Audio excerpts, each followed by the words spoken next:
So just to add, you don't have to access this add anchor point and delete anchor point. If you want to add an anchor point, make sure you have your pen tool selected, and at the top here you can see auto add or delete.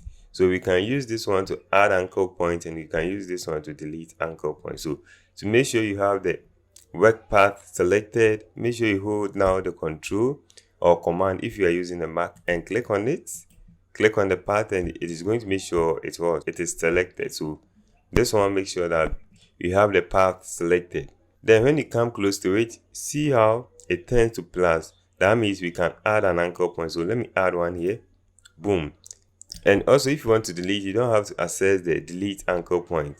It says auto add / delete. So if you're able to hover over it to add, so when I come close to this, just see it turns to a minus. That means I can delete that one also. So when I click over it, it deletes that anchor point. So let me try again. So to add an anchor point to your work path, just click where there is no point there. Then, and if you want to remove that path, just hover over that place. It turns into a minus, and then you click to remove that path. Remove this, and you see, that's how it works. All right.